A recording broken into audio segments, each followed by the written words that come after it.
Hello everyone. So from this video we are starting our organic chemistry portion, right? So in this portion we will discuss first of all basic concept of organic chemistry, है ना। तो इसे हम GOC भी बोलते हैं, basic concept of organic chemistry. तो मैं आपको थोड़ा सा ओवरव्यू दे दूँ इसमें हमने क्या क्या पढ़ना है।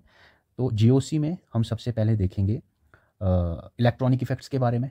Electronic effects, different electronic effects हमारे, जैसे इंडक्टिव इफ़ेक्ट हो गया, रेजोनेंस इफ़ेक्ट हो गया, आपका हाइपर कॉन्जुगेशन इफ़ेक्ट हो गया, और मेसोमेरिक इफ़ेक्ट एंड ऑल, ये चीज़ें देखेंगे हम। उसके बाद हम देखेंगे इंटरमीडिएट्स के बारे में। इंटरमीडिएट्स के बारे में कौन कौन से हमारे पास इंटरमीडिएट्स है।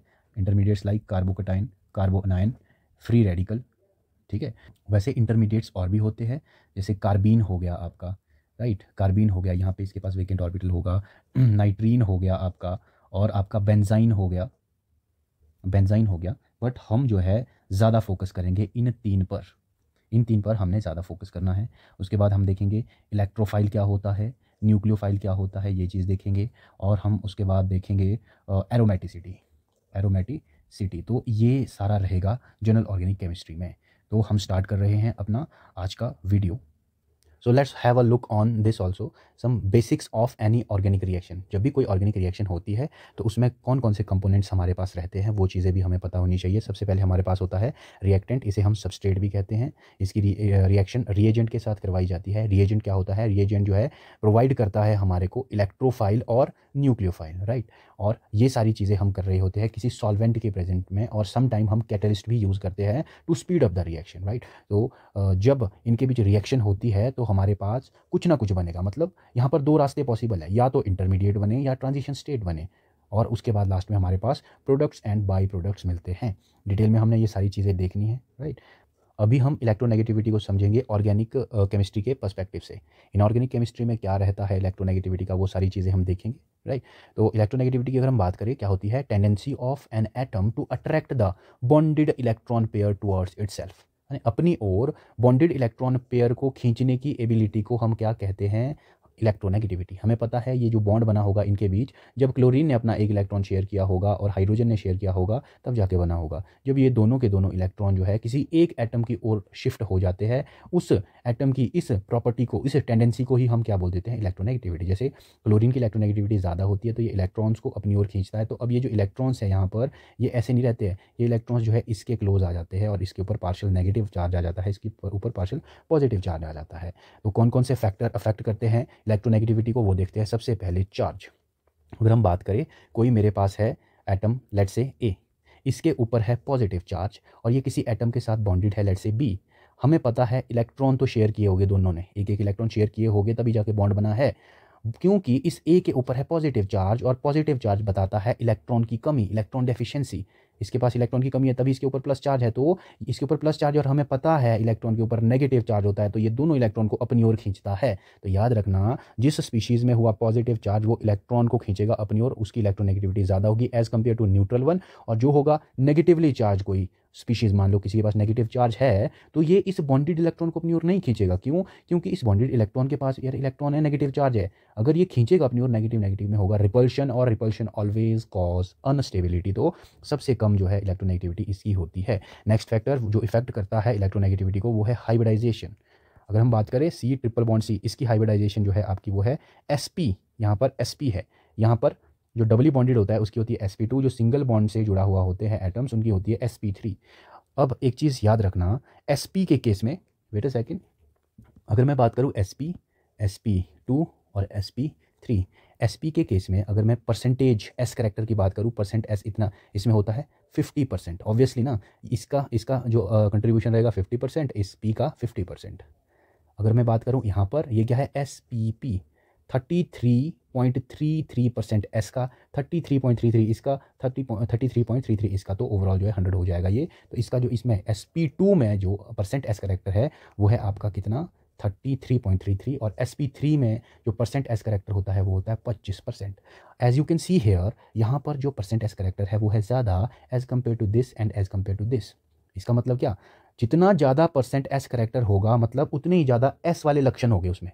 और हमें पता है s जो है न्यूक्लियस के नज़दीक होता है, और जो सबसे नज़दीक होता है ऑर्बिटल न्यूक्लियस के, उस पर इस न्यूक्लियस का जो अट्रैक्शन है वो ज़्यादा लगता है, उसके इलेक्ट्रॉन्स के लिए जो अट्रैक्शन है वो ज़्यादा लगता है। मतलब ये जो sp है ना, sp, इसकी इलेक्ट्रोनेगेटिविटी भी ज़्यादा होगी क्योंकि न्यूक्लियस के नज़दीक है, मतलब परसेंटेज ज़्यादा, मतलब न्यूक्लियस के पास होगा। न्यूक्लियस के पास होगा तो इलेक्ट्रॉन को अपनी ओर खींचेगा, और हमें पता है बॉन्डेड इलेक्ट्रॉन को अपनी ओर खींचने की टेंडेंसी को हम बोलते हैं क्या, इलेक्ट्रोनेगेटिविटी। तो इसकी जो इलेक्ट्रोनेगेटिविटी है इसकी ज़्यादा होती है as compare to this, as compare to this. तो याद रखना, जितना ज़्यादा परसेंट एस करेक्टर उतनी ही ज़्यादा इलेक्ट्रोनेगेटिविटी।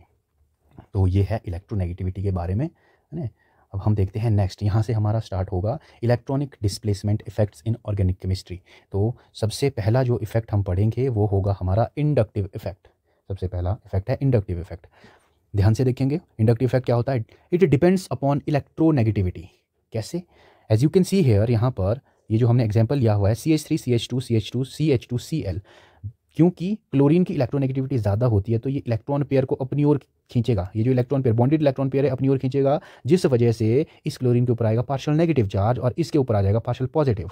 क्योंकि इस पे आया पार्शियल पॉजिटिव चार्ज, अभी अभी हमने पढ़ा अगर पॉजिटिव चार्ज आ जाता है ना किसी पे तो वो भी खींचता है इलेक्ट्रॉन को अपनी ओर। तो ये भी चुप थोड़ी ना बैठेगा, ये क्या करेगा, ये वाले जो बॉन्डेड इलेक्ट्रॉन है इनको अपनी ओर खींचेगा।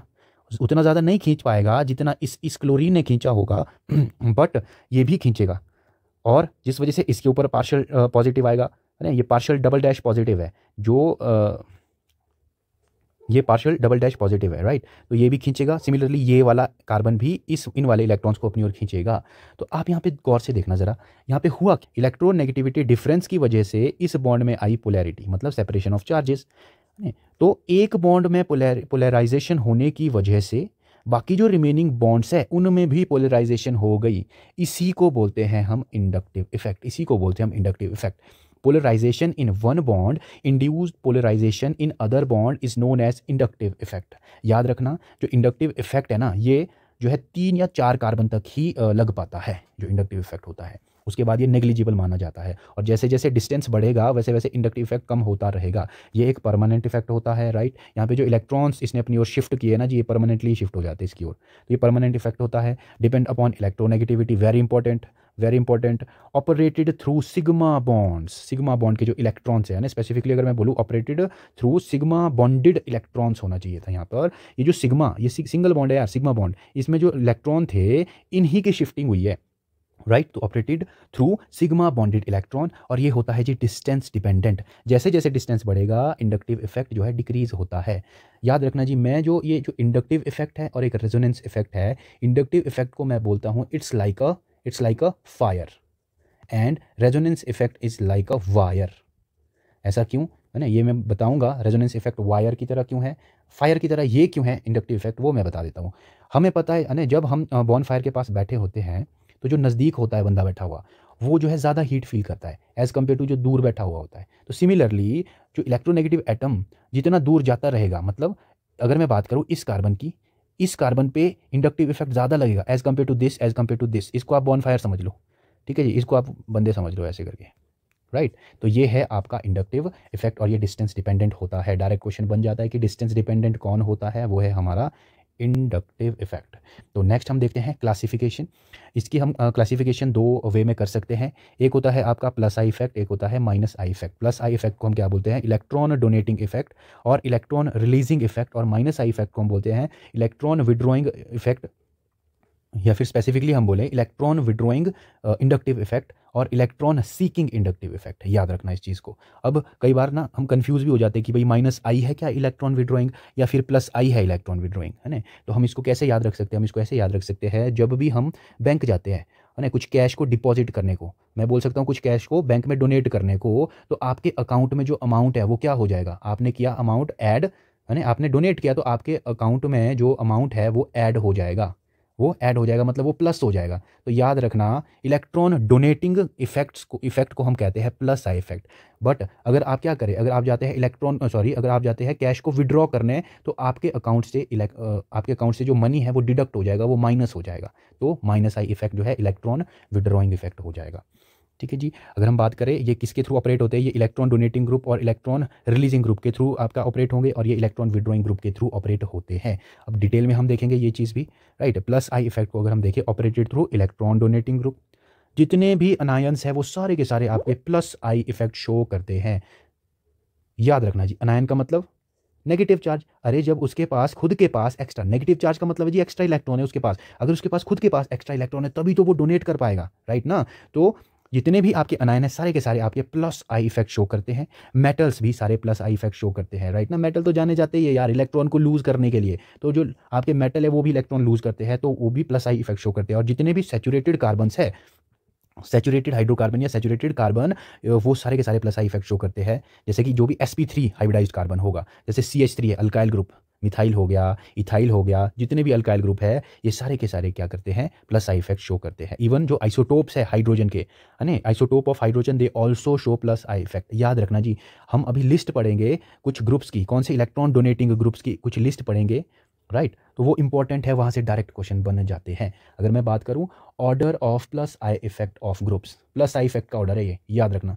तो सबसे ज़्यादा जो होता है वो होता है CH2 माइनस, उसके बाद NH माइनस, फिर O माइनस, फिर C double bond O minus, फिर आते हैं आपके अल्काइल ग्रुप्स, उसके बाद आएगा आपके अल्काइल। और अल्काइल में भी, अल्काइल में ये वाले सबसे ज़्यादा टर्शरी का होगा, फिर सेकेंडरी का, फिर आपका प्राइमरी का, उसके बाद होगा सुपर प्राइमरी CH3, उसके बाद CH3, उसके बाद आपका वेट अ सेकंड, उसके बाद आपका टीरिटियम, फिर आपका ड्यूटेरियम, फिर लास्ट में हाइड्रोजन। एक्चुअली हाइड्रोजन के विद रिस्पेक्ट हम बताते हैं, ये जो ऑर्डर बताते हैं ना, हाइड्रोजन एक रेफरेंस लेते हैं, उसके विद रिस्पेक्ट बताते हैं कि भाई इससे कितना ज़्यादा है, इससे कितना कम है, वो सारी चीज़ें, ठीक है। तो ये आपने याद रखना है। अब यहाँ पे ध्यान देना ज़रा थोड़ा सा, CH2 नेगेटिव है, ये NH नेगेटिव है, ये O नेगेटिव है। ये क्यों देता है easily as compare to this, as compare to this?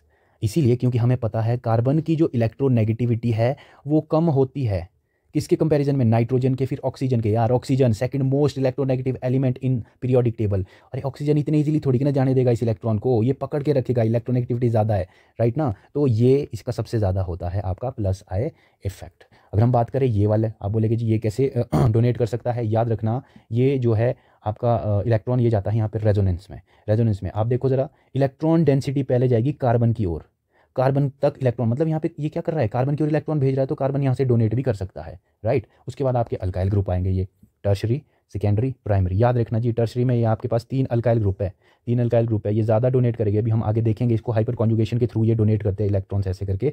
यहाँ पर ये इलेक्ट्रॉन डेंसिटी बढ़ाएगा इसके राउंड में, और ये दे सकता है जी। फिर यहाँ पर 2 ही अल्काइल ग्रुप है, यहाँ पर 1 अल्काइल ग्रुप है, ठीक है। अब हम देखते हैं नेक्स्ट क्वेश्चन, CT3, ठीक है जी, CD3 और CH3, ये है आपका प्लस आई इफेक्ट का ऑर्डर। प्लस आई किसका ज़्यादा होगा, वो होगा CT3 का। ऐसा क्यों? अब ध्यान से देखना, ध्यान से समझना। CTT, ये है आपका D और ये है आपका CH। याद रखना जो टीरिटियम है ना, ये आइसोटोप है हाइड्रोजन के, है ना, आइसोटोप है। टीरिटियम और कार्बन के बीच की जो बॉन्ड लेंथ है ना वो कम होती है, तो इलेक्ट्रॉन, बॉन्ड लेंथ कम होने की वजह से इलेक्ट्रॉन का यहाँ पहुँच जाना, मान लो इलेक्ट्रॉन बीच में है, बॉन्ड लेंथ कम होने की वजह से इलेक्ट्रॉन जो है इजीली कार्बन के पास पहुँच जाएगा और कार्बन फिर डोनेट कर सकता है। जबकि यहाँ पर थोड़ा दूर हो, उसको थोड़ा टाइम लगेगा यहाँ तक पहुँचने में, और यहाँ पे तो फिर आपको पता ही है, ठीक है। तो ये बॉन्ड लेंथ ही है इसका रीज़न, इसका रीज़न बॉन्ड लेंथ ही होता है। नेक्स्ट है जी आपका माइनस आई इफेक्ट, ये भी इंपॉर्टेंट है, ठीक है। ये डायरेक्ट क्वेश्चन, ये जो ऑर्डर आप देख रहे हो ना, डायरेक्ट क्वेश्चन बनता है यहाँ से, तो ध्यान से देखेंगे इस चीज़ को भी। Operated via electron withdrawing groups, है ना। All cation show minus I effect. Cation बोले तो जिस पे प्लस चार्ज हो। अरे प्लस चार्ज का मतलब क्या है, इलेक्ट्रॉन की डेफिशिएंसी, वो तो इलेक्ट्रॉन खींचेगा ही। याद रखना जिसमें भी प्लस चार्ज दिखे ना वो तो इलेक्ट्रॉन को छोड़ेगा ही नहीं, इलेक्ट्रॉन को दबोच देगा। तो इसका सबसे ज़्यादा जो है होता है माइनस आई इफेक्ट। जितने भी अनसैचुरेटेड हाइड्रोकार्बन्स है वो भी सारे के सारे क्या करते हैं, इलेक्ट्रॉन को विड्रॉ करते हैं। अनसैचुरेटेड हाइड्रोकार्बन बोले तो ट्रिपल बॉन्डेड, डबल बॉन्डेड, और ट्रिपल बॉन्डेड आपको पता है ये ज़्यादा अट्रैक्ट करेगा क्योंकि इसकी इलेक्ट्रोनेगेटिविटी ज़्यादा होती है। अभी हमने पीछे देखा ये चीज़। नेक्स्ट, मोर इलेक्ट्रोनेगेटिव एटम, वो तो ऑब्वियसली यार इलेक्ट्रोनेगेटिव है तो इलेक्ट्रॉन को तो खींचेगी, इलेक्ट्रॉन को अपनी ओर विड्रॉ करेगी ही। अब है जी इंपॉर्टेंट सेक्शन जो कि order of minus I effect. याद रखना OF2 ऑक्सीजन था क्या, इलेक्ट्रोनेगेटिव, ऊपर से आपने दे दिया इसको पॉजिटिव चार्ज, ऊपर से लगा दिए 2 फ्लोरीन जो कि मोस्ट इलेक्ट्रोनेगेटिव एटम है, तो ये तो खींचेगा क्या, ये तो खींच के ये तो खींचेगा ही, राइट ना। यहाँ पे क्लोरीन वाला आ जाएगा, फिर आएगा आपके पास OR2, फिर आता है OH2। याद रखना OR2 क्यों आया, यहाँ पर जो आपका अगर हम कायदे से देखें होता क्या है ना, होना क्या चाहिए था, ये जो अल्काइल ग्रुप है ये इलेक्ट्रॉन देते हैं यार, इलेक्ट्रॉन डोनेटिंग ग्रुप से अभी अभी हमने देखा पीछे, तो ये तो इलेक्ट्रॉन देंगे देंगे देंगे, इसके पास इलेक्ट्रॉन डेंसिटी बढ़ेगी बढ़ेगी बढ़ेगी, तो ये तो खींचेगा नहीं उतना as compare to this, as compare to this. यहाँ पे क्या है, हाइड्रोजन है, बट यहाँ पे है इसको देने वाले, यहाँ इलेक्ट्रॉन मिल रहे हैं तो यहाँ से कम खींचेगा, जबकि यहाँ पर इलेक्ट्रॉन नहीं है इसके पास तो ये तो खींचेगा। तो कायदे से होना क्या चाहिए था, इसकी विड्रॉइंग कैपेसिटी ज़्यादा होनी चाहिए थी as compare to this, but ऐसा होता नहीं है। क्यों? क्योंकि यहाँ अल्काइल ग्रुप लगे तो है, बट अल्काइल ग्रुप जो है बल्कि ग्रुप है, ये तो आर ऐसे करके लिखा है यार, अगर यहाँ पे इसको मैं खोल के लिखूँ H H H C H, यहाँ पे होती है रिपल्शन, रिपल्शन की वजह से क्या बढ़ जाता है इसके बीच का बॉन्ड एंगल, जैसे रिपल्शन होगी तो बॉन्ड जो है खुल जाएगा, मतलब ये एटम दूर चले जाएंगे और इनका बॉन्ड एंगल बढ़ जाएगा। और याद रखना percent S is directly proportional to bond angle and is further directly proportional to electronegativity. अगर बॉन्ड एंगल बढ़ा तो इलेक्ट्रोनेगेटिविटी बढ़ेगी, इलेक्ट्रोनेगेटिविटी बढ़ी तो ये इलेक्ट्रॉन को खींच जाएगा, खींचेगा इलेक्ट्रॉन को, याद रखना इस चीज़ को, ठीक है। अब आप बोलेंगे सर परसेंट एस का क्या रिलेशन आ गया जी इसके साथ, आपके बॉन्ड एंगल के साथ? क्यों नहीं है, आपको पता है कार्बन ट्रिपल बॉन्ड कार्बन, अगर आपने पीछे पढ़ा हुआ है, ये sp हाइब्रिडाइज्ड है, ये वाला कार्बन भी sp हाइब्रिडाइज्ड है, और इनके बीच का जो बॉन्ड एंगल है 180 डिग्री होता है। तो आप देखो यार sp हाइब्रिडाइजेशन परसेंट एस कितना है, सबसे ज़्यादा, परसेंट एस ज़्यादा तो बॉन्ड एंगल भी ज़्यादा, तो याद रखना जी इस चीज़ को। यहाँ पर नेक्स्ट देखो ये NF3 फिर NR3 NH3, उसके बाद नाइट्रो ग्रुप NO2 फिर आपके पास सल्फोनिक एसिड वाला ये हो गया, ठीक है, नॉट एसिड है, सल्फोनिक एस्टर वाला ग्रुप हो गया आपका। उसके बाद आ गया साइनाइड वाला C ट्रिपल बॉन्ड N, फिर आगे आपके C डबल बॉन्ड OCl, फिर ये एसिड क्लोराइड ग्रुप है, और ये एल्डिहाइड, फिर कीटोन, राइट। उसके बाद आएगा आपका एस्टर, उसके बाद एसिड, फिर फ्लोरो क्लोरो ब्रोमो आयोडो, है ना, मतलब not iodo, fluoride chloride bromide iodide.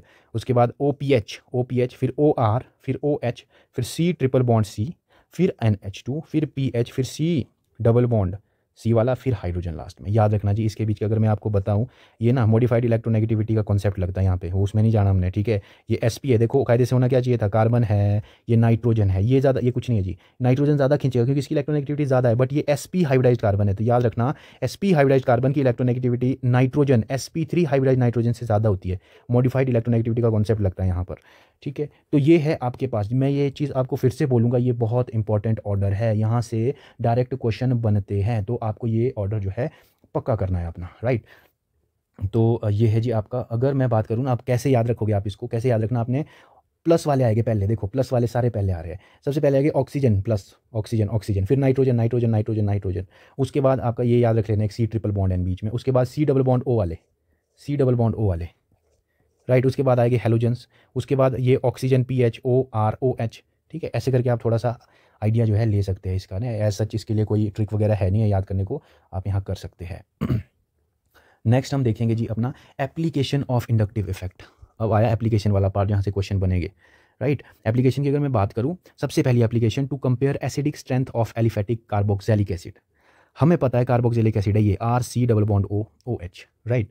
अब एसिड क्या होता है, जो H पॉजिटिव आयन दे, राइट ना, H पॉजिटिव आयन देगा वही तो एसिड है, तो H पॉजिटिव आयन हम अगर डोनेट करवा दें इससे तो एक अनायन बनता है, ये आपका अनायन है, ये एसिड है, इसको बोलते हैं इसका कॉन्जुगेट बेस। जितना स्ट्रॉन्ग ये कॉन्जुगेट बेस होगा या जितना स्ट्रॉन्ग ये अनायन होगा ना, उतना ही अच्छा ये एसिड होगा, याद रखना, उतना ही अच्छा ये एसिड होगा। कि ये क्या है, डिसोसिएशन कांस्टेंट है, इसको छोड़ो, अभी इसको छोड़ो, आप ये याद रखो।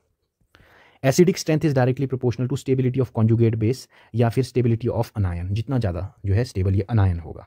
और एसिडिक स्ट्रेंथ जो है directly proportional to Ka obviously, and as you can see here Ka क्या होता है, डिसोसिएशन कांस्टेंट होता है। कैसे निकालते हैं डिसोसिएशन कांस्टेंट, ये होता है आपका concentration of product divided by concentration of reactant. तो Ka H पॉजिटिव जितना ज़्यादा होगा ऑब्वियसली Ka उतना ही ज़्यादा होगा, और हमें पता है यार जो H पॉजिटिव देता है वही तो एसिड होता है, स्ट्रॉन्ग एसिड वही होगा जितने ज़्यादा H पॉजिटिव देगा। तो acidic strength is directly proportional to Ka and is directly proportional to H positive. और pKa क्या होता है, pKa होता है minus log of Ka, minus log of Ka। अब Ka की वैल्यू जितनी ज़्यादा होगी नेगेटिव में ना यार, नेगेटिव में, तो pKa की वैल्यू उतनी कम हो जाएगी, है ना। ये आगे वाला नहीं देखना हमने, बस इतना इतना, क्योंकि यहाँ से क्वेश्चन बन सकते हैं। यहाँ से क्वेश्चन कैसे बनेंगे, क्वेश्चन बनेंगे कि बताओ जरा Ka किसका ज़्यादा होगा, ऑब्वियसली जिसकी एसिडिक स्ट्रेंथ ज़्यादा होगी उसका Ka भी ज़्यादा और उसका pKa उतना ही कम, राइट ना। तो यहाँ से क्वेश्चन बनेंगे, अभी हम आगे देखेंगे भी question. More stable the anion more will be the stability, हम पढ़ चुके हैं। यहाँ देखो जी इंपॉर्टेंट चीज़, acidic strength is directly proportional to -I effect यानी कि electron withdrawing group and is inversely proportional to +I effect यानी कि इलेक्ट्रॉन डोनेटिंग ग्रुप। ये याद रखनी है जी। क्यों, ऐसा क्यों? अब देखो जी गौर से देखना, ये है मेरे पास एसिड का अनायन। चलो ऊपर ही चलते हैं, ये है मेरे पास एसिड, ये था एसिड और ये है इसका अनायन। अब मैंने आपको एक चीज़ कही होगी कि कोई भी चार्ज्ड स्पीशीज़ कभी भी स्टेबल नहीं होती है। मैं फिर से बोलूँगा, कोई भी चार्ज स्पीशीज़ कभी भी स्टेबल नहीं होती है। तो जितना यहाँ पे ये चार्ज कम होगा या जितना ये चार्ज डीलोकलाइज होगा, जितना ये चार्ज कम होगा, उतना ही ज़्यादा स्टेबल होगा ये। तो आप मेरे को बताओ ज़रा, कौन इस चार्ज को यहाँ पे कम करेगा? यहाँ पे अगर लगा हो इलेक्ट्रॉन विड्रॉइंग ग्रुप, इसके साथ देखो, अगर इलेक्ट्रॉन विड्रॉइंग ग्रुप लगा होगा, वो क्या करेगा? इलेक्ट्रॉन को अपनी ओर खींचेगा खींचेगा खींचेगा। ये इलेक्ट्रॉन, ये माइनस, ये चार्ज जो है यहाँ पर उतना ही कम होता रहेगा होता रहेगा होता रहेगा। तो याद रखना, इलेक्ट्रॉन विड्रॉइंग ग्रुप क्या करेंगे? स्टेबलाइज करेंगे। जबकि अगर मैं यहाँ पर इलेक्ट्रॉन डोनेटिंग ग्रुप लगा दूँ जी, इलेक्ट्रॉन डोनेटिंग ग्रुप, यार ऑलरेडी नेगेटिव चार्ज है, आप इसको और इलेक्ट्रॉन दोगे, यहाँ पर इलेक्ट्रॉन की डेंसिटी बढ़ेगी, इलेक्ट्रॉन इलेक्ट्रॉन के बीच रिपल्शन होगा, उतनी ज़्यादा स्टेबिलिटी आएगी, सॉरी अनस्टेबिलिटी आएगी। तो याद रखना, इलेक्ट्रॉन विड्रॉइंग ग्रुप जो है एसिडिक स्ट्रेंथ के डायरेक्टली प्रोपोर्शनल होते हैं। एग्जाम्पल के थ्रू हम समझेंगे इस चीज़ को। जैसे क्वेश्चन है हमारे पास, ये है ClCH2 C double bond OH, और एक क्वेश्चन ये है, एक आपके पास CH3 CH2 C double bond OH, ये आपके पास दोनों ही कार्बोक्सिलिक एसिड है। आपने क्या करना है, जब भी ये कंपैरिजन करने को है कि कौन ज़्यादा स्ट्रॉन्ग एसिड है, तो आपने सबसे पहले उसका अनायन बना देना है। इस हाइड्रोजन को हटा दो और H माइन, यहाँ देखो हाइड्रोजन हटा दिया, इसका अनायन बना दिया, इसका अनायन बना दिया। जो अनायन जितना ज़्यादा स्टेबल होगा वो उतना ही ज़्यादा एसिडिक होगा, वो वाला कौन रिएक्टेंट, ये राइट। तो यहाँ पे देखो, यहाँ पे एक्स्ट्रा क्या है, ये तो देखो कॉमन चीज़ है, ये कॉमन लग रही है आपको चीज़ इसमें, तो जो डिफरेंट चीज़ होती है ना वो हमारे को आंसर तक ले जाएगी। यहाँ पे क्लोरीन लगा हुआ है, यहाँ पे CH3 ग्रुप लगा हुआ है, तो आप देखो क्लोरीन जो है वो होता है इलेक्ट्रॉन विड्रॉइंग और CH3 होता है इलेक्ट्रॉन डोनेटिंग। ये इलेक्ट्रॉन खींच रहा है या इलेक्ट्रॉन यहाँ पे कम कर रहा है, मतलब इसको स्टेबलाइज कर रहा है, तो ये अनायन मोर स्टेबल होगा, जबकि ये अनस्टेबलाइज कर रहा है, इलेक्ट्रॉन प्रोवाइड करके यहाँ पे इसको अनस्टेबलाइज कर रहा है, राइट। तो ये ऐसे ऐसे क्वेश्चन होते हैं, तो हम इनको ऐसे अप्रोच करते हैं, राइट ना। तो हमारे पास एक रूल है, वैसे ऐसा चाहिए कोई रूल नहीं होता है, ये ट्रिक समझ लो आप, ये कि हम कैसे अप्रोच करेंगे इन क्वेश्चंस को, इस ट्रिक के थ्रू। सबसे पहले DNP रूल। D क्या है? डिस्टेंस, N क्या है? Number of group, and P क्या है? Power of group. P क्या है आपके पास? Power of group. और आपको अप्लाई भी ये इसी तरह से करना है। अप्लाई पहले आप डिस्टेंस देखेंगे, फिर अगर डिस्टेंस सेम है तो दूसरे नंबर पे आएगा नंबर ऑफ ग्रुप, तीसरे नंबर पे आएगा आप पावर ऑफ ग्रुप। और पावर ऑफ ग्रुप की अगर मैं बात करूँ ना, ये जो हमने ऊपर लिस्ट पढ़ी ना अभी, ये पावर ऑफ ग्रुप ही है, ये पावर ऑफ ग्रुप, राइट। तो चलो स्टार्ट करते हैं क्वेश्चन। पहला क्वेश्चन पहला क्वेश्चन HCOH CH3COH और C2H5COOH, ये है आपके पास कार्बोक्सिलिक एसिड 3 दिए हुए, और आपको बोला है कि भाई कौन इसमें ज़्यादा एसिडिक है। पहला काम क्या है, आप अनायन बना दो इनके। आपने बना दी, H पॉजिटिव निकालो, H पॉजिटिव निकालो, H पॉजिटिव निकालो, आपके पास ये अनायन बन गए। अब आप देखेंगे इन अनायन में अनकॉमन चीज़ क्या दिख रही है आपको, ये कॉमन कॉमन कॉमन, ये चीज़ जो है ये आपको ज़रा कुछ हटके दिख रही है। आप देखो CH3 क्या है, CH3 क्या है? Electron donating group. ये C2H5 ये भी इलेक्ट्रॉन डोनेटिंग ग्रुप है। तो आप देखो यहाँ पे ज़्यादा डोनेशन होगी इलेक्ट्रॉन की, यार ऑलरेडी इलेक्ट्रॉन है, ये इलेक्ट्रॉन देगा, यहाँ इलेक्ट्रॉन डेंसिटी बढ़ेगी, इसको अनस्टेबलाइज करेगा, मतलब ये बनेगा ही नहीं, ये नहीं बनेगा, मतलब ये जल्दी आयोनाइज ही नहीं होगा, और जल्दी आयोनाइज नहीं होगा तो H पॉजिटिव देगा भी नहीं जल्दी। जब H पॉजिटिव ही नहीं देगा तो ये उतना अच्छा एसिड भी नहीं माना जाएगा, जबकि ये वाला ना इनके कंपैरिजन में अच्छा एसिड है। क्यों? क्योंकि इसका जो अनायन है वो मोर स्टेबल है। तो एसिडिक स्ट्रेंथ का ऑर्डर क्या होगा, ये याद रखना। अगर मैं इसको A मानूं, B मानूं, C मानूं, तो एसिडिक स्ट्रेंथ का ऑर्डर होगा A B C, और Ka का ऑर्डर A B C, और pKa का ऑर्डर इसका उल्टा हो जाएगा जी, क्या? CBA। तो याद रखना इस चीज़ को, राइट। नेक्स्ट देखो, next compare the acidic strength, ये वाले क्वेश्चंस की, राइट। तो सबसे पहले मैंने बोला आपको हम DNP रूल अप्लाई करेंगे, DNP। सबसे पहले हम देखेंगे डिस्टेंस, ये आपका कार्बोक्सिलिक ग्रुप, ये इसके बगल वाला जो कार्बन होगा वो होगा हमारा alpha carbon, as we can see here, ये। और अल्फा कार्बन पे लगे हुए हैं कौन? फ्लोरीन, क्लोरीन, ब्रोमीन, आयोडीन, मतलब अल्फा कार्बन पे ये लगे हुए जो भी ग्रुप्स लगे हुए हैं। तो मतलब हम डिस्टेंस के थ्रू तो नहीं बता पा रहे हैं यहाँ पे क्या होगा। अब आओ जी नंबर ऑफ ग्रुप, यहाँ पे भी एक ही ग्रुप है, इधर भी एक ही ग्रुप है, इधर भी और इधर भी। नंबर ऑफ ग्रुप में NB फेल हो गया। अब आएगा जी power of group. Power of group आप कर सकते हो क्या? हमें पता है फ्लोरीन की ज़्यादा होती है, क्या? इलेक्ट्रोनेगेटिविटी, तो ये खींचेगा ज़्यादा, राइट ना। यहाँ पे देखो नीचे जो अनायन हमने बनाया है, तो फ्लोरीन जो है ज़्यादा खींचेगा, तो ये ज़्यादा स्टेबलाइज करेगा, तो इसकी ज़्यादा होगी, है ना। तो एसिडिक स्ट्रेंथ का ऑर्डर आपका ये रह जाएगा, ये। नेक्स्ट क्वेश्चन देखो, ये क्वेश्चन क्या है, ये है आपका कार्बोक्सिलिक ग्रुप, ये इसके बगल वाला अल्फ़ा, ये beta, alpha beta alpha beta. Alpha में कुछ नहीं लगा हुआ है तीनों में, बीटा में यहाँ पे 1 क्लोरीन लगा हुआ है, यहाँ पे 2 क्लोरीन लगे हुए हैं, यहाँ पे 3 क्लोरीन लगे हुए। तो आपको पता है यार डिस्टेंस के थ्रू, डिस्टेंस तो सभी की सेम है, यहाँ से बीटा पे ये लगे हुए ग्रुप, तो इसके थ्रू नहीं हम आंसर कर पाएंगे। तो एन से देखते हैं, D N, number of group, yes 3 लगे हुए तो 3 ज़्यादा खींचेंगे, तो ये जो है आपका पता चल चुका है आपको कि ये इसकी एसिडिक स्ट्रेंथ ज़्यादा होगी, तो ये ऑर्डर रहेगा। नेक्स्ट देखो, ये है आपके पास, है ना। हम अगर बात करें, यहाँ कार्बोक्सिलिक एसिड है, ये कार्बोक्सिलिक ग्रुप है ना। यहाँ पे अल्फ़ा पे लगे हुए हैं क्लोरीन और फ्लोरीन, यहाँ अल्फ़ा पे कुछ भी नहीं लगा हुआ, बिट्टा पे लगा हुआ सीधे, तो फिर ऑब्वियसली यार डिस्टेंस जीत जाएगा यहाँ पर, है ना। तो नज़दीक ये है, डिस्टेंस डिपेंडेंट है ना आपका इंडक्टिव इफेक्ट, तो ये इसकी ज़्यादा एसिडिक स्ट्रेंथ होगी, इसकी बी वाले की, ये वाला। Next CH3COH CD3 CT3। हमें पता है CH3, अभी हमने पीछे देखा कि जो ऑर्डर होता है ना इंडक्टिव इफेक्ट, ये जो CH3 CD3, ठीक है, और CT3 इलेक्ट्रॉन डोनेटिंग ग्रुप है ये तीनों। अब इलेक्ट्रॉन डोनेटिंग एबिलिटी ज़्यादा किसकी होती है, इसकी, क्योंकि बॉन्ड लेंथ कम होती थी हमने देखा। तो ये क्या करेगा, ज़्यादा जल्दी इलेक्ट्रॉन प्रोवाइड करेगा, इलेक्ट्रॉन देगा। अगर मैं इसका अनायन बनाऊंगा CT3C डबल बॉन्ड O, ये इलेक्ट्रॉन देगा, यहाँ इलेक्ट्रॉन डेंसिटी और ज़्यादा करेगा भाई, अनस्टेबलाइज करेगा इसको, ठीक है ना। तो इसके कंपैरिजन में ये भी यार डोनेटिंग ही है, बट इसकी डोनेटिंग एबिलिटी इन दोनों से कम है, तो ये जो है इन दोनों के कंपैरिजन में ज़्यादा एसिडिक है, ठीक है। नेक्स्ट देखेंगे, नेक्स्ट हमारा ये है, ठीक है।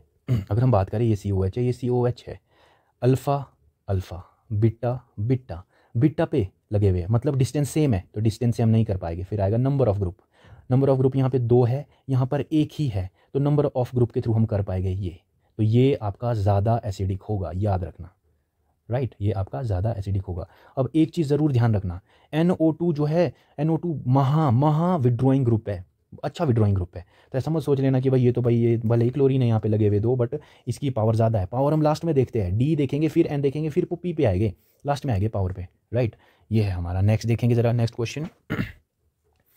नेक्स्ट क्वेश्चन है हमारे पास ये, हाँ ये वाला क्वेश्चन है। फॉर एग्जाम्पल यहाँ पे देखो COH है, यहाँ पे O नेगेटिव है, ये OH है। अरे नेगेटिव चार्ज वाले, मैंने बोला था जितने भी अनायंस होते हैं ना, अनायंस वो इलेक्ट्रॉन डोनेटिंग, ये है इलेक्ट्रॉन डोनेटिंग ग्रुप, ये इलेक्ट्रॉन देगा, जबकि ये यहाँ पर क्या इलेक्ट्रॉन विड्रॉइंग ग्रुप का काम कर रहा है इलेक्ट्रॉन नेगेटिविटी के थ्रू, तो इलेक्ट्रॉन खींचेगा अपनी ओर, राइट। और हमें पता है क्या, acidic strength is directly proportional two electron withdrawing group and inversely proportional two electron donating group. बस आपने क्या देखना है, इलेक्ट्रॉन विड्रॉइंग और डोनेटिंग, तो ये इलेक्ट्रॉन ये इलेक्ट्रॉन डोनेटिंग है, राइट, और ये इलेक्ट्रॉन विड्रॉइंग ग्रुप है। तो ये इलेक्ट्रॉन प्रोवाइड कर रहा है, इलेक्ट्रॉन खींच रहा है, मतलब इसको स्टेबलाइज करेगा, तो ये ज़्यादा एसिडिक हो जाएगा, ये वाला, है ना। यहाँ पे देखो ये वाला, इसमें ट्रिपल बॉन्ड लगा है, ये डबल बॉन्ड है, ये सिंगल बॉन्ड है, और हमारे को पता है क्या, %S इसमें ज़्यादा होता है, %S is directly proportional to electronegativity, मतलब इलेक्ट्रॉन को खींचेगा, यहाँ पे जो अनायन बनेगा उसमें इलेक्ट्रॉन को कम करेगा, और आपको पता है कि भाई ये हो गया है अब, ठीक है। तो नेक्स्ट हम देखेंगे, to compare the acidic strength of alcohol. Alcohol की एसिडिक स्ट्रेंथ को कंपेयर करने के लिए भी इंडक्टिव इफेक्ट का यूज़ हम करते हैं। कैसे करते हैं देखेंगे। जो आपका एसिडिक स्ट्रेंथ है, हमें पता है वो डायरेक्टली प्रोपोर्शनल होती है स्टेबिलिटी ऑफ अनायन की, है ना। और जो एसिडिक स्ट्रेंथ है वो सेम फंडा है जी, same funda. Acidic strength is directly proportional to -I effect, या फिर इलेक्ट्रॉन विड्रॉइंग ग्रुप बोलो, या फिर आप इलेक्ट्रॉन डोनेटिंग ग्रुप के इनवर्सली प्रोपोर्शनल है। सेम चीज़ करनी है आपने, यहाँ पे भी इसका अनायन बनाना है, जैसे हमने बना दिया, अनायन बना दो, अनायन बनाओ। अब हमारे को पता है ये भी क्लोरीन है, दोनों क्या है इलेक्ट्रॉन विड्रॉइंग है, बट क्लोरीन की इलेक्ट्रॉन विड्रॉइंग कैपेसिटी ज़्यादा होगी, इलेक्ट्रॉन को ज़्यादा अपनी ओर खींचेगा और इसको ज़्यादा स्टेबलाइज करेगा, मतलब ये ज़्यादा अच्छा एसिड होगा, ठीक है। ऐसे करके आप ये जो है देख सकते हैं क्वेश्चंस, ये सारे क्वेश्चंस आप ऐसे करके देख सकते हैं, राइट। तो नेक्स्ट हमारे पास जो है, चलो इसको थोड़ा देख लेते हैं, वैसे इसको अलग से पढ़ाना चाहिए था, कोई बात नहीं। Bond breaking in organic chemistry 2 तरीके से होती है, एक होता है हिट्रोलिटिकल बॉन्ड क्लीवेज, एक होता है आपका होमोलिटिकल बॉन्ड क्लीवेज। 2 तरीके से होता है, हिट्रोलिटिकल या होमोलिटिकल। होमोलिटिकल क्या होता है, हमें पता है ये जो बॉन्ड बना होगा इन दोनों एटम के बीच कब बना होगा, जब एक इलेक्ट्रॉन शेयर किए होंगे। तो जब ये एक जो इलेक्ट्रॉन है, ये अपने इलेक्ट्रॉन अपने पास ले लेता है, ये अपना इलेक्ट्रॉन अपने पास ले लेता है, इस टाइप की क्लीवेज को, इस टाइप की बॉन्ड क्लीवेज को हम बोलते हैं होमोलिटिकल बॉन्ड क्लीवेज, राइट। और जब दोनों इलेक्ट्रॉन किसी एक एटम के टुवर्ड्स चले जाए तो उसको बोलते हैं हम heterolytical bond cleavage, as you can see here, right. मान के चलते 2 सिनेरियो, यहाँ पर हम 2 सिनेरियो लेंगे कि एक बारी ये जो इलेक्ट्रॉन से ये कार्बन की ओर आए, जैसे कि यहाँ पे हुआ है, दोनों इलेक्ट्रॉन जो है इस कार्बन की ओर आ गए हैं। जैसे कार्बन की ओर आएंगे तो कार्बन पे नेगेटिव आएगा, यहाँ पे बी पॉजिटिव। तो जब भी कार्बन पे नेगेटिव आता है उसको बोलते हैं हम कार्बन आयन, है ना। ये 2 वर्ड से मिलकर बना हुआ है आपका कार्ब एंड अनायन, कार्बन के ऊपर नेगेटिव चार्ज। जब ये जो इलेक्ट्रॉन से आपके कौन से ये वाले, ये इस ए की ओर शिफ्ट हो जाए तो ए पे आएगा नेगेटिव, क्योंकि इलेक्ट्रॉन सी से दूर गए तो इस पे आएगा पॉजिटिव, तो ये होता है आपका कार्बोकैटायन। तो एक क्वेश्चन देखो यहाँ से डायरेक्ट बनता क्या कि homolytical bond cleavage leads to the formation of which intermediate. उसका आंसर होगा free radical, carbon free radical. क्या होता है carbon free radical? Single electron species को हम बोलते हैं फ्री रेडिकल। अगर कार्बन के ऊपर सिंगल इलेक्ट्रॉन है तो उसको हम बोलेंगे कार्बन फ्री रेडिकल, राइट। तो ये है हमारे पास। तो ये होते हैं आपके रिएक्शन इंटरमीडिएट्स। कैसे बनते हैं आप जान चुके हैं। हेट्रोलिटिकल बॉन्ड क्लीवेज से हमेशा कार्बोकैटायन और कार्बन आयन बनेगा, और होमोलिटिकल से हमेशा ही आपका कौन बनेगा, आपको पता है, फ्री रेडिकल। अगर हम बात करें स्टेबिलिटी ऑफ इंटरमीडिएट तो इंडक्टिव इफेक्ट के थ्रू हम एक्सप्लेन कर सकते हैं। यहाँ पे देखना ज़रा ध्यान से, कार्बन है, ठीक है जी, कार्बन में है प्लस चार्ज।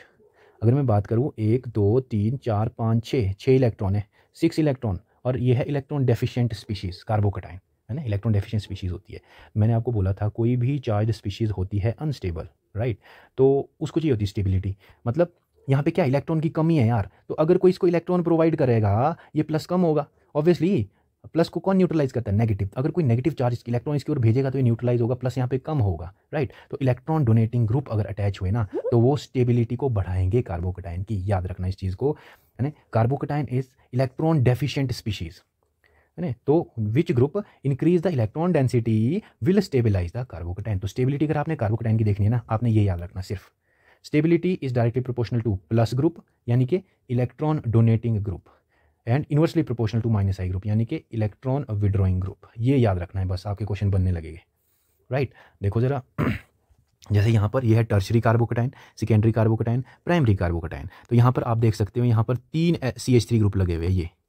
तो हमें पता है कि CH3 क्या होते हैं आपके इलेक्ट्रॉन डोनेटिंग ग्रुप्स। इलेक्ट्रॉन देगे यहाँ पे प्लस को कम करेंगे, और यहाँ पे सिर्फ 2 ही है और यहाँ पे 1 है, तो ये ऑर्डर रहता है, ठीक है। क्योंकि TGT का एग्जाम है तो ऐसे क्वेश्चन बन जाते हैं जी, है ना, ऐसे क्वेश्चन बन जाते हैं। नेक्स्ट देखेंगे stability of carbon ion. Carbon ion बोले तो नेगेटिवली चार्ज, है ना। जो स्पीशीज इस नेगेटिव को यहाँ से कम करेंगी वो इसको उतना ही ज़्यादा स्टेबलाइज करेगी। तो इलेक्ट्रॉन विड्रॉइंग ग्रुप अगर लगे हुए हो तो वो इसको स्टेबलाइज ही करेंगे, याद रखना इस चीज़ को। Carbanion is negatively charge species, ठीक है। तो ग्रुप ये हम जान चुके हैं। तो स्टेबिलिटी जो हो जाएगी वो क्या हो जाएगी, इलेक्ट्रॉन विड्रॉइंग ग्रुप के डायरेक्टली प्रोपोर्शनल और इलेक्ट्रॉन डोनेटिंग ग्रुप्स के इनवर्सली प्रोपोर्शनल। तो as you can see here, तो कार्बन आयन की जो स्टेबिलिटी होगी वो क्या होगी, प्राइमरी कार्बन आयन सबसे ज़्यादा स्टेबल, फिर सेकेंडरी, फिर टर्शरी। क्यों जी क्यों? क्योंकि यहाँ पे क्या है, अरे 3 ग्रुप लगे हुए देने वाले, तो यहाँ पे नेगेटिव चार्ज बढ़ा देंगे जिस वजह से रिपल्शन होगा, अनस्टेबल हो जाएगा, राइट। नेक्स्ट फ्री रेडिकल, क्योंकि फ्री रेडिकल क्या है, ये भी इलेक्ट्रॉन डेफिशिएंट स्पीशीज है यार। यहाँ देखो कितने इलेक्ट्रॉन, 1 2 3 4 5 6 7 इलेक्ट्रॉन है। ऑक्टेट रूल के अकॉर्डिंग क्या 8 इलेक्ट्रॉन होने चाहिए वैलेंस शेल में। हर एटम चाहता है कि मेरे वैलेंस शेल में 8 इलेक्ट्रॉन हो जाए। तो इलेक्ट्रॉन डेफिशिएंट है तो ये इलेक्ट्रॉन डोनेटिंग ग्रुप जो है इलेक्ट्रॉन प्रोवाइड करेंगे और इसकी डेफिशिएंसी को कम करेंगे। तो जो कार्बोकैटायन की स्टेबिलिटी का ऑर्डर है वही फ्री रेडिकल और कार्बोकैटायन का जो स्टेबिलिटी का ऑर्डर है वो सेम रहेगा, याद रखना इस चीज़ को, सेम, ठीक है। लास्ट जो एप्लीकेशन है इसकी वो है to compare basic strength of amine. क्या बोला मैंने, to compare basic strength of amine.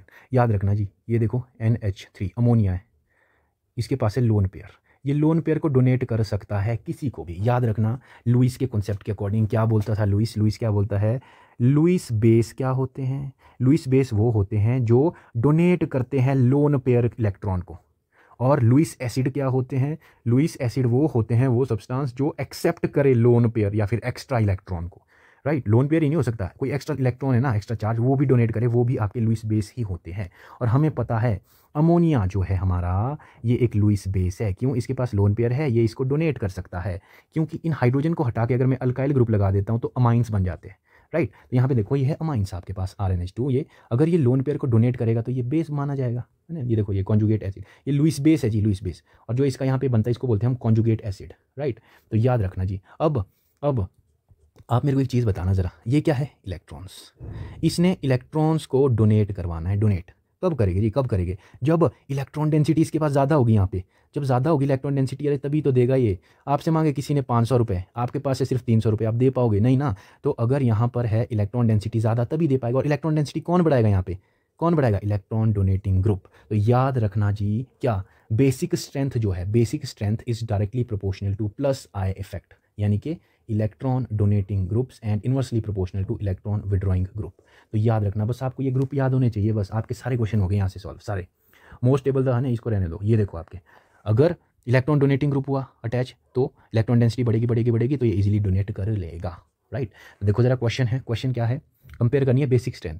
ये है आपके पास NH3, ये यहाँ पे देखो जरा, ये हमें पता है अल्काइल ग्रुप क्या होता है आपका, इलेक्ट्रॉन डोनेटिंग ग्रुप। तीन तीन लगे इलेक्ट्रॉन डोनेटिंग ग्रुप, ऑब्वियसली तो ये इजीली ये इसको इलेक्ट्रॉन देगा या इलेक्ट्रॉन डेंसिटी बढ़ेगी, ये इजीली दे पाएगा, तो इसका जो ऑर्डर होगा ये रहेगा। अगर मैं देखो यहाँ पे इसकी बात अगर हम करें, यहाँ पे है CH3NH2, यहाँ पे क्लोरीन लगा हुआ है, फिर CH2 फिर NH2, देने वाला कौन है जी, ये नाइट्रोजन नहीं देने, लोन पेयर। बट यहाँ पे कौन है, chlorine, electron withdrawing group, electron को खींचेगा यार, ये इस इलेक्ट्रॉन को जाने नहीं देगा, ठीक है। तो इसकी जो बेसिक स्ट्रेंथ है इस वाले की कम होगी इसके कंपैरिजन में, ठीक है। तो ये हमने सारा इंडक्टिव इफेक्ट कर लिया है, right, with trick, with questions की कैसे कैसे क्वेश्चन यहाँ से बनते हैं, विद कॉन्सेप्ट, वो भी डिटेल में, ऐसा नहीं कि ऊपर ऊपर से किया।